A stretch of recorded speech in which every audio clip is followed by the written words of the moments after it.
కేసీఆర్ గారు అంటే భయం రాజయ్య గారికి, అందుకే ఆయన మంత్రి పదవి నుంచి పీకేసిన ఆయనకు వత్తాసు పలుకుతుంటారు. భయపడడం అనరు దాన్ని. తెలంగాణ రాష్ట్రం ఏర్పడ్డాక దళితుడిని సీఎం చేస్తానన్న కేసీఆర్ మాట తప్పారని మందకృష్ణ మాదిగతో కలిసి దళితుని సీఎం చేయాలని ఒక ఉద్యమము ఒక ఆందోళన కూడా చేయాలని చూశారు. ఇవన్నీ తెలుసుకున్న కేసీఆర్ ఆదిలోనే తుంచేయాలనేసి మంత్రి పదవి ఇచ్చినట్టే ఇచ్చి మళ్ళీ మిమ్మల్ని బర్తరఫ్ చేశారని కూడా అంటుంటారు.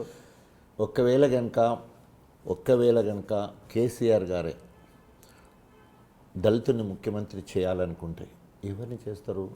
ఒక మంచి విధేయుడైన ప్రజానాయకుడిని ముఖ్యమంత్రి చేస్తానికి అవకాశం ఉంటుంది. సో దానికోసము ఇంత ఓపికతో ఉంటున్నాను అనుకోవచ్చు కదా. ఒక బంగారానికి మెరుగు రావాలంటే నుప్పుల్లా లేసి కాలుస్తారు. బంగారానికి వన్నె రావాలంటే కడిగిన ముత్యంలా వస్తానంటే గదే. సో ఎన్ని రకాల బాధలు వచ్చినా అటు ప్రజల నుండి కానీ రాజకీయ పార్టీలు కానీ వ్యవస్థగతంగా ఎన్నొచ్చినా కూడా సచ్చిలుడుగా నిరూపించుకున్నప్పుడే సీఎం చేస్తారు కేసీఆర్ గారు అన్న ఒక ఆకాంక్ష మీకుందా? అట్లా కాదు. ఏ ఉన్నత పదవి ఇవ్వాలి అని ఒక దళితుడిని చూసినప్పుడు ఆ నెంబర్ 1 దళితుడిని నేనే కావాలి. ఇవాళ దళిత సమాజంలో మాదిగ సమాజం నెంబర్ 1. ఒక పద్మశాలి తీసుకున్నా, ఓ రెడ్డి సమాజాన్ని తీసుకున్నా, ఓ గొల్ల సమాజాన్ని తీసుకున్నా, ఓ మాల సమాజాన్ని తీసుకున్నా, ఇట్లా ఏ ఒక్క కులాన్ని తీసుకున్నా కూడా అందరికంటే ఎక్కువ పాపులేషన్ ఉన్న కులము మాదిగ కులం. నేను మళ్ళీ కూడా చెప్తున్నాను, ఆ కులంలో ప్రతినిధిగా నేనున్నాను. నేను పోయిన తర్వాత ఒకవేళ ఇప్పుడే మన మనిషికి శాశ్వతం కాదు, ఎప్పుడైనా చనిపోతాం. చనిపోయిన తర్వాత కూడా మన గురించి గొప్పగా చెప్పుకునే చరిత్ర మనకు ఉండాలి. సో విధేయతకు రాజయ్య ప్రతినిధి. పార్టీలో ముఖ్యమంత్రి గారు అలాంటి నిర్ణయం తీసుకున్నా కూడా విధేయుడిగా పనిచేశాడు. సో ఆ విధేయతనే నియోజకవర్గంలో నెంబర్ 1గా, నియోజకవర్గంగా తెలంగాణ మొత్తంలో 4వ స్థానంలో 3 తర్వాత ఉంచగలిగిందంటే ఆయన విధేయత. పార్టీ పట్ల విధేయత, నాయకుడి పట్ల విధేయత, ప్రజల పట్ల విధేయత. ఇది కదా నాయకుడిని కావాల్సింది. ఎక్కడ రాజయ్య అంటే ప్రతిపక్షాలు చెప్పిన మాట విని కేసీఆర్ మీద కత్తి కట్టాలా నేను? వాళ్ళు అన్నాక నాయకులు వాళ్ళు నా కులపరంగా నన్ను గౌరవించవచ్చు, రాజకీయంగా మాట్లాడి ఉండొచ్చు, వాళ్ళకు విచ్ఛిన్నం చేయాలనే కోరికలు ఉండొచ్చు. కానీ నాకెందుకు ఉంటుంది?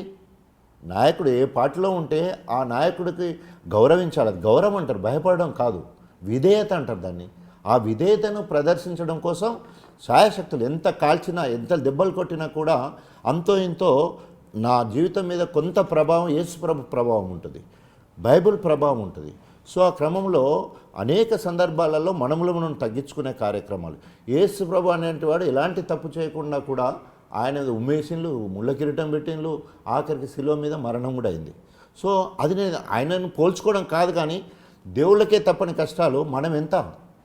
సో ఆ సమయం వచ్చినప్పుడు వాళ్ళు ప్రూవ్ చేసుకున్నారు, నేను కూడా ప్రూవ్ చేసుకోవాలి. నేను విధేయుని అని ప్రూవ్ చేసుకోవాలంటే where is the way? This is the only way. నేను విధేయుని పార్టీకి ఉద్యమంలో ఉన్నప్పుడు కానీ, టీఆర్ఎస్ పార్టీ ఎదుగుదలలో కానీ, తెలంగాణ వచ్చినాక బంగారు తెలంగాణలో కానీ నేను ముందు వరుసలో ఉండాలనుకున్నాను. ఆ రకంగా ఇప్పటి వరకు. So it's a miracle. ఇదొక అద్భుతం. గణపురం నియోజకవర్గము 4వ స్థానం రావడం, 3 తర్వాత మొదటి స్థానం. ఏ రకంగా వస్తుంది? ఎంత కష్టపడితే రావాలా? ఎన్ని రకాలుగా ప్రజల దగ్గరుంటే రావాలది? ఇది నేను చేసుకున్నది సర్వే కాదు కదా. అనేక మంది ఇప్పుడు ఇంతమంది ఎమ్మెల్యేలు ఉన్నారు, ఇంతమంది మంత్రులు ఉన్నారు, వాళ్ళకు రాని ర్యాంక్ నాకెందుకు రావాలా? మంత్రి పదవి తీసేసాం, ఏమైనా ఫీల్ అవుతారేమో? కేసీఆర్ గారే మీకు 4th ర్యాంక్ వేసి ఉండొచ్చు కదా. చాలా సంతోషం కదా అది. అట్లా వేసేది ఉంటే అట్లా అనుకోవద్దు. ఒకవేళ కనుక కేసీఆర్ గారే నాకు 4th ర్యాంక్ ఇచ్చేది ఉంటే నేను ఎంత విధేయుని తెలిసింది కదా. నా లక్ష్యం నెరవేరినట్టే కదా.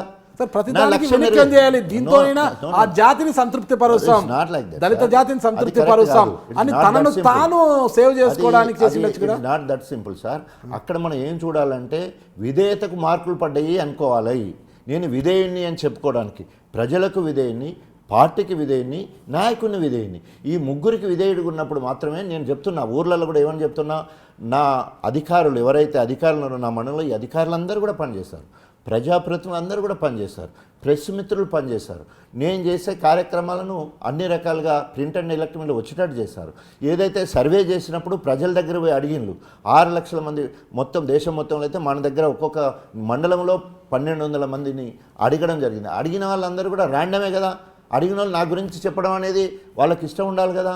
సో ఇంతమంది మనసు దోసుకునే స్థాయిలో ఉండాలంటే విధేయుడిగా ఉన్నప్పుడు, ప్రజలకు అందుబాటులో ఉన్నప్పుడు సాధ్యమైతే. అందుకని ఇదంతా మీ అందరి సహకారం వల్లనే నాకు ఇది వచ్చింది.